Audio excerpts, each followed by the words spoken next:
मैं हूं बाबर, जा रहा हूं सोने की चिड़िया को लूटने।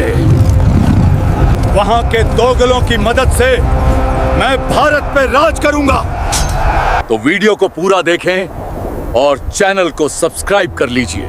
इतिहास की धूल भरी गलियों में कुछ ऐसी कहानियां दफन हैं जिन्होंने न केवल सीमाओं को बदला बल्कि सभ्यताओं के भाग्य को ही नया मोड़ दे दिया। इस महागाथा की शुरुआत होती है मध्य एशिया की उन सर्द वादियों से, जहां पहाड़ों की चोटियां आसमान को छूती थीं। साल था 1494 जब फरगाना की एक छोटी सी रियासत में एक 12 साल के लड़के के सिर पर कांटों भरा ताज रखा गया। उस लड़के का नाम था ज़हीर-उद-दीन मोहम्मद, जिसे दुनिया आज बाबर के नाम से जानती है। बाबर कोई साधारण राजकुमार नहीं था। उसकी रगों में दो महान विजेताओं का रक्त दौड़ रहा था, पिता की ओर से तैमूरलंग और माता की ओर से चंगेज खान। लेकिन विरासत में मिली यह महानता उसके लिए कोई आसान रास्ता नहीं थी। महज 12 साल की उम्र में पिता को खोने के बाद बाबर को अपनों के ही षड्यंत्रों का सामना करना पड़ा। समरकंद, जो उसके पूर्वजों की राजधानी थी और जिसे जीतना उसका सबसे बड़ा सपना था, उसके हाथ से बार बार फिसलता रहा। कई बार तो ऐसा हुआ कि बाबर के पास न रहने को घर था, न सिर छुपाने को कोई किला। वह एक भगोड़े की तरह पहाड़ों में भटकता रहा, लेकिन उसकी आंखों में जलती जीत की मशाल कभी बुझी नहीं।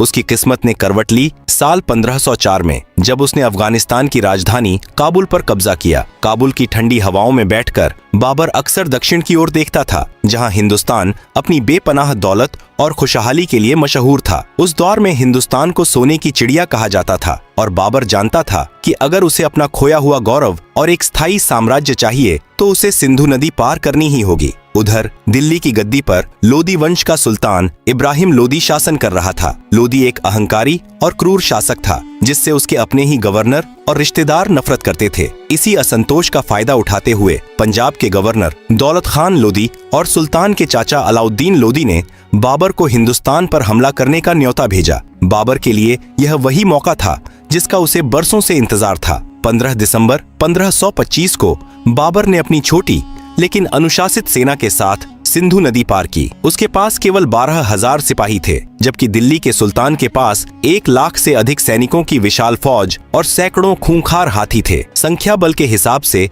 यह एक आत्मघाती हमला लग रहा था, लेकिन बाबर के पास दो ऐसी चीजें थीं जो उस समय हिंदुस्तान में किसी के पास नहीं थीं। पहली तुगलमा युद्ध नीति और दूसरी बारूद और तोपें। 21 अप्रैल 1526 की सुबह पानीपत के मैदान में इतिहास का रुख बदलने वाला था। एक तरफ इब्राहिम लोदी की विशाल सेना थी जो समुद्र की तरह फैली हुई थी, और दूसरी तरफ बाबर की छोटी सी टुकड़ी जिसने अपनी रक्षा के लिए बैलगाड़ियों की एक अभेद्य दीवार बना रखी थी। बाबर ने रूमी पद्धति का इस्तेमाल करते हुए अपनी तोपों को गाड़ियों के बीच चमड़े की रस्सियों से बांध दिया था। जैसे ही युद्ध शुरू हुआ, लोदी के हाथियों ने बाबर की सेना की ओर बढ़ना शुरू किया, लेकिन तभी पहली बार हिंदुस्तान की धरती पर तोपों की गड़गड़ाहट गूंजी। तोपों के धमाकों और बारूद की महक ने लोदी के हाथियों में खलबली मचा दी। वे हाथी जो कभी दुश्मन को कुचलने के लिए जाने जाते थे, अब अपनी ही सेना को रौंदने लगे। बाबर के घुड़सवारों ने तुगलमा नीति के तहत लोदी की सेना को दोनों तरफ से घेर लिया।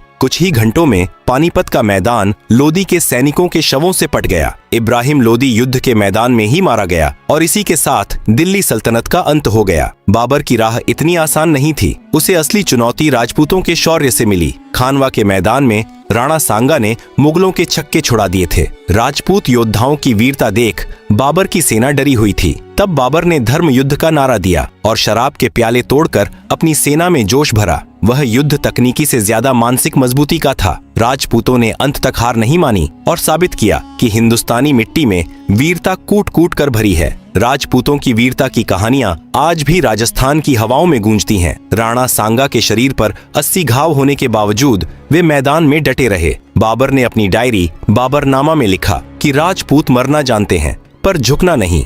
खानवा की जीत के बाद ही बाबर को एहसास हुआ कि हिंदुस्तान पर राज करने के लिए तलवार से ज्यादा कूटनीति की जरूरत है। इसी युद्ध के बाद उसने गाजी की उपाधि धारण की थी। राजपूतों के अदम्य साहस ने मुगलों को कई सालों तक चैन से सोने नहीं दिया और हर कदम पर उनके लिए चुनौतियां पेश की। इस महान जीत के बाद बाबर ने दिल्ली और आगरा पर अपना अधिकार जमा लिया। उसने जीत में मिले खजाने को काबुल के लोगों और अपने सैनिकों में इस कदर उदारता से बांटा कि उसे कलंदर की उपाधि दी गई। लेकिन भारत की गर्मी और यहाँ के लोगों का विरोध उसके लिए नई चुनौतियां लेकर आने वाला था। बाबर ने महज 4 सालों के शासन में कई युद्ध लड़े। खानवा, चंदेरी और घाघरा, इन सभी में उसने अपनी श्रेष्ठता साबित की। 26 दिसंबर 1530 को मुगल सल्तनत की नींव रखने वाले इस पहले बादशाह की मृत्यु हो गई। बाबर ने अपनी वसीयत में लिखा था कि उसे काबुल की मिट्टी में दफनाया जाए। आज भी उसकी कब्र काबुल के बागे बाबर में मौजूद है। बाबर ने अपने बेटे हुमायूं को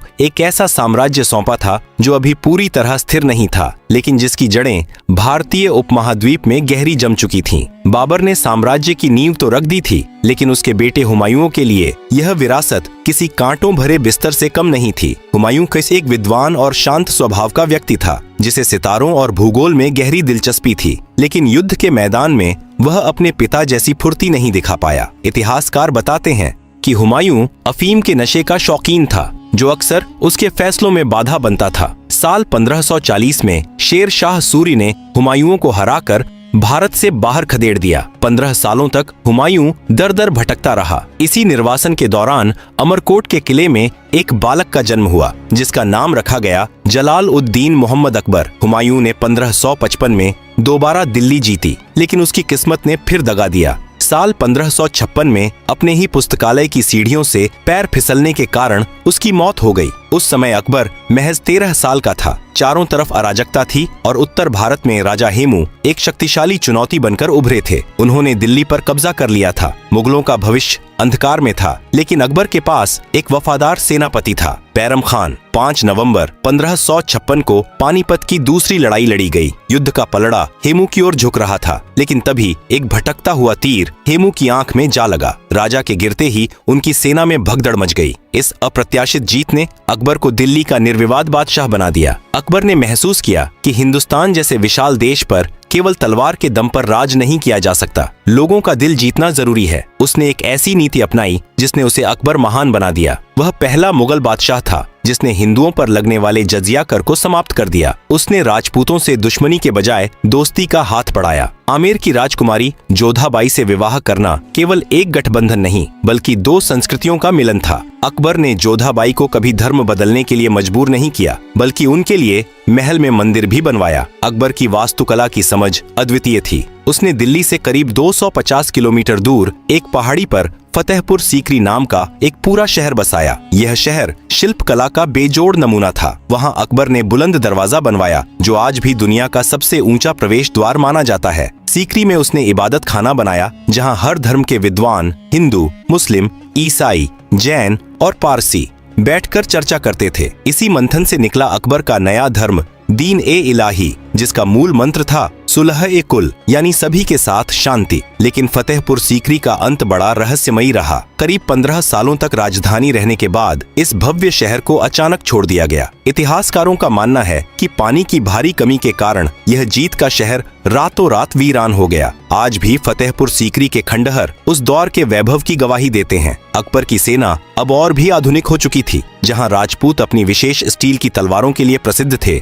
वहीं अकबर की सेना ने बंदूकों और लोहे के कवच से लैस हाथियों का इस्तेमाल शुरू किया। अकबर के शासनकाल में मुगल साम्राज्य 25 लाख वर्ग किलोमीटर तक फैल गया था। सम्राट अकबर ने न केवल एक साम्राज्य बनाया, बल्कि एक प्रशासनिक व्यवस्था तैयार की जो सदियों तक चली। उसके दरबार में बीरबल, तानसेन और अबुल फजल जैसे 9 रत्न थे, जिन्होंने कला और ज्ञान को नई ऊंचाइयों पर पहुंचाया। साल 1605 में खराब भोजन के कारण अकबर की मृत्यु हो गई। उसने अपने बेटे सलीम के लिए एक ऐसा हिंदुस्तान छोड़ा था जो दुनिया की सबसे बड़ी अर्थव्यवस्था बनने की राह पर था। अकबर ने साबित कर दिया था कि एक महान शासक वह नहीं जो सिर्फ जमीन जीतता है, बल्कि वह है जो लोगों का विश्वास जीतता है। अकबर के बाद मुगल सल्तनत एक ऐसे दौर में दाखिल हुई जहां तलवारों की खनक कम और कला की नक्काशी ज्यादा सुनाई देने लगी। साल 1605 में सलीम ने जहांगीर के नाम से गद्दी संभाली। जहांगीर को अपने पिता से एक समृद्ध और शांत साम्राज्य विरासत में मिला था। जहांगीर को चित्रकला का इतना गहरा ज्ञान था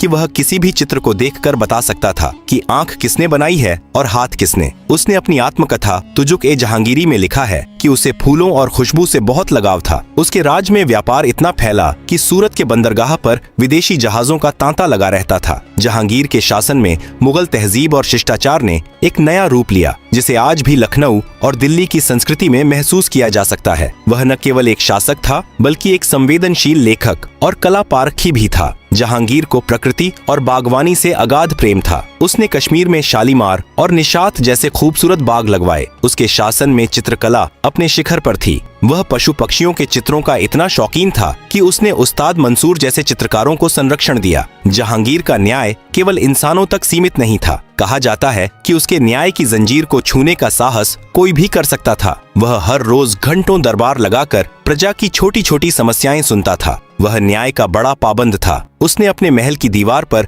एक न्याय की जंजीर लगवाई थी, जिसे कोई भी पीड़ित व्यक्ति खींचकर सीधे बादशाह से गुहार लगा सकता था। जहांगीर के द्वार में ही अंग्रेज भारत आए और व्यापार की नींव पड़ी। जहांगीर के जीवन में उनकी मलिका नूरजहां का प्रभाव सबसे अधिक था। नूरजहां न केवल खूबसूरत थीं, बल्कि राजनीति और युद्ध कला में भी माहिर थीं। उस दौर में सिक्कों पर भी बादशाह के साथ नूरजहां का नाम अंकित होता था। लेकिन वैभव का असली सूरज जहांगीर के बेटे खुर्रम यानी शाहजहां के द्वार में चमका। शाहजहां को इतिहास इमारतों का बादशाह कहता है। उसके शासनकाल को मुगल वास्तुकला का स्वर्ण युग माना जाता है। शाहजहां की कलात्मक सोच और बेपनाह दौलत का सबसे बड़ा प्रतीक ताजमहल बना। अपनी बेगम मुमताज महल की याद में सफेद संगमरमर से बनी यह इमारत आज भी दुनिया के 7 अजूबों में शुमार है। शाहजहां ने यमुना के किनारे शाहजहानाबाद बसाया और वहां लाल किला और जामा मस्जिद जैसी भव्य इमारतें खड़ी की।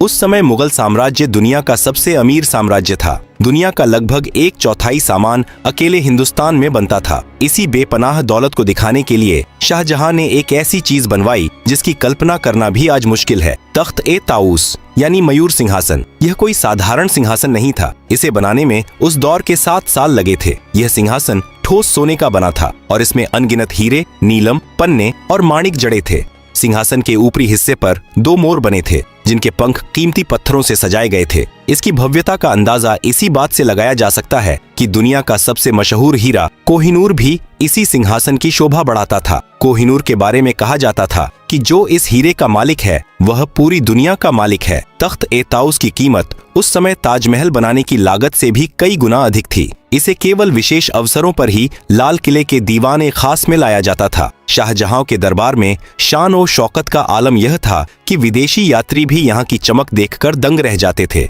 दीवाने खास की दीवारों पर फारसी में लिखा था, अगर धरती पर कहीं स्वर्ग है तो वह यही है, यही है, यही है। लेकिन जहाँ भव्यता अपनी चरम सीमा पर थी, वहीं अंदर ही अंदर साजिशों का जाल भी बुना जा रहा था। शाहजहां जब बूढ़ा होने लगा तो उसके 4 बेटों दारा शिकोह, शुजा, मुराद और औरंगजेब के बीच उत्तराधिकार का खूनी युद्ध शुरू हो गया। दारा शिकोह सबसे बड़ा बेटा था और शाहजहां का चहेता था। वह अपने दादा अकबर की तरह उदार था और सभी धर्मों का सम्मान करता था। उसने ग्रंथों का फारसी में अनुवाद भी करवाया था। लेकिन उसका छोटा भाई औरंगजेब एक कुशल सेनापति और बेहद महत्वाकांक्षी व्यक्ति था। साल 1658 में औरंगजेब ने अपने ही भाइयों को हराकर और अपने पिता शाहजहां को आगरा के किले में कैद करके सत्ता हथिया ली। शाहजहां ने अपने जीवन के अंतिम 8 साल उसी किले की एक कोठरी से ताजमहल को देखते हुए बिताए। वैभव का वह युग अब कट्टरता और युद्धों की ओर मुड़ रहा था। तख्त-ए-ताऊस जिस पर कभी शाहजहां शान से बैठता था,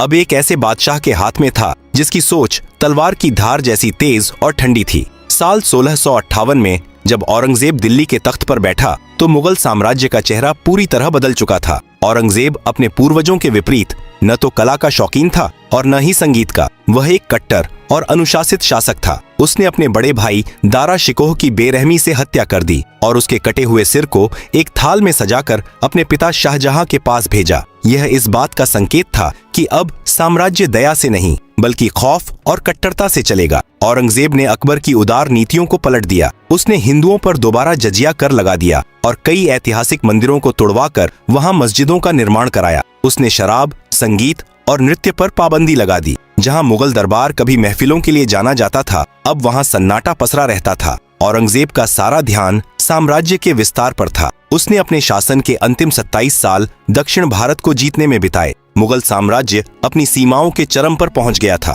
लेकिन इस विस्तार ने खजाने को खाली कर दिया और सेना को थका दिया। यही वह दौर था जब औरंगजेब को हिंदुस्तान की मिट्टी से ही एक महान चुनौती मिली। छत्रपति शिवाजी महाराज। मराठों के उदय ने मुगल सत्ता की चूलें हिला दी। शिवाजी महाराज की छापामार युद्ध नीति का औरंगजेब के पास कोई जवाब नहीं था। औरंगजेब ने शिवाजी को कैद तो किया, लेकिन वे अपनी चतुराई से आगरा के किले से निकल भागे। दक्षिण का यह युद्ध मुगलों के लिए एक ऐसा नासूर बन गया जिसने साम्राज्य की शक्ति सोख ली। 3 मार्च 1707 को औरंगजेब की मृत्यु हो गई और उसकी अंतिम इच्छा के अनुसार उसे औरंगाबाद के पास एक साधारण सी कब्र में दफनाया गया। औरंगजेब के जाते ही मुगल साम्राज्य के बिखरने की शुरुआत हो गई। उसके उत्तराधिकारी कमजोर और अय्याश निकले। साम्राज्य का वह रौब खत्म हो चुका था। साल 1739 में मुगल सल्तनत को सबसे बड़ा झटका लगा जब ईरान के राजा नादिर शाह ने दिल्ली पर हमला किया। नादिर शाह ने न केवल दिल्ली में कत्लेआम मचाया, बल्कि वह मुगलों की आन बान शान तख्त ए ताउस और बेशकीमती कोहिनूर हीरा भी लूट कर ले गया। जिस सिंहासन पर बैठकर बाबर से लेकर शाहजहां तक ने हुकूमत की थी, उसका छिन जाना साम्राज्य की आत्मा निकल जाने जैसा था। इसके बाद मुगल बादशाह महज कठपुतली बनकर रह गए। कभी मराठों का प्रभाव बढ़ा तो कभी अंग्रेजों की कंपनी मजबूत होती गई। साल 1857 तक आते आते मुगल शासन सिर्फ दिल्ली के लाल किले तक सिमट गया था। 1857 के प्रथम स्वतंत्रता संग्राम में विद्रोहियों ने अंतिम मुगल बादशाह बहादुर शाह जफर द्वितीय को अपना नेता चुना, लेकिन यह विद्रोह नाकाम रहा। अंग्रेजों ने जफर के बेटों की हत्या कर दी और उन्हें कैद करके म्यांमार की राजधानी रंगून भेज दिया। 7 नवंबर 1862 को रंगून की एक अंधेरी कोठरी में बहादुर शाह जफर की मौत के साथ मुगल वंश का अंतिम चिराग भी बुझ गया। जफर खुद एक बेहतरीन शायर थे। उन्होंने अपनी बेबसी पर लिखा था, कितना है बदनसीब जफर दफन के लिए, 2 गज जमीन भी न मिली कुए यार में। मुगल साम्राज्य जिसने पानीपत के मैदान से अपनी यात्रा शुरू की थी, रंगून की एक गुमनाम कब्र में जाकर खत्म हो गया। वे अपने पीछे लाल किला, ताजमहल और एक ऐसी संस्कृति छोड़ गए जो आज भी भारत के रग रग में रची बसी है। लेकिन उनकी कहानी हमें यह भी सिखाती है कि कोई भी साम्राज्य, चाहे वह कितना ही विशाल और अमीर क्यों न हो, अगर वह जनता का विश्वास और सहनशीलता खो देता है तो उसका पतन निश्चित है।